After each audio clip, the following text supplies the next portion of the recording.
Hello, I'm Dr. Gloria Horsley with the Open to Hope Foundation. Today I'm going to interview Isabel Stenzel Byrnes. Well, you were born with cystic fibrosis. I actually participated in a cystic fibrosis summer camp and then an adult retreat where my peers with illness became my lifeline. And they provided the mentoring and modeling and support that gave me the skills to live with this disease. But it came with a cost. The cost being that almost every year I lost at least one or two friends to this illness, and I got to witness how I would eventually die of this disease.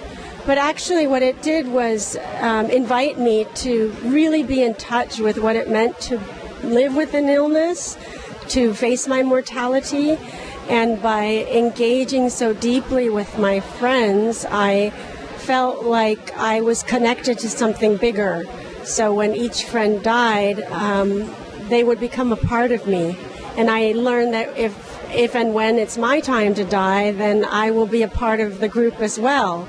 So I'm trying to share that there was a balance of coping with loss with really important, rich life lessons that enabled me to become who I am today. I think when we learn at a very young age that life is temporary, and you're very young and you learn about illness and it becomes a day-to-day fact of life, and you lose a lot of friends, my whole worldview has changed, and I learned that being open to the good and the bad, the sad and the happy, and that whole sort of roller coaster ride is what helps me cope with the reality of my limited lifespan.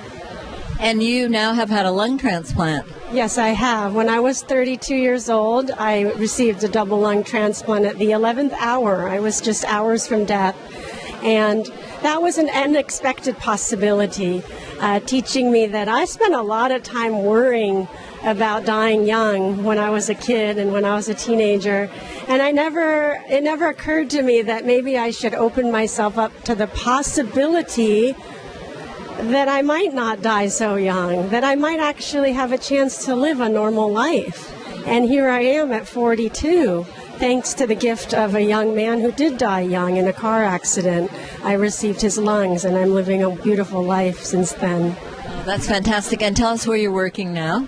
I work at Sutter Care at Home and Mission Hospice in San Mateo, California. I work as a bereavement counselor, proving to me that all of my struggles since the day I was born with this illness have led me down a path and now have become one of my greater strengths to be able to teach and offer some support to other people. Well, thank you, and thank you for being on the show today. You're a beautiful person, and the world's very lucky to have you. Thank you very much, Dr. Horsley. I'm your host, Dr. Gloria Horsley, and you've been watching an Open to Hope YouTube, and God bless.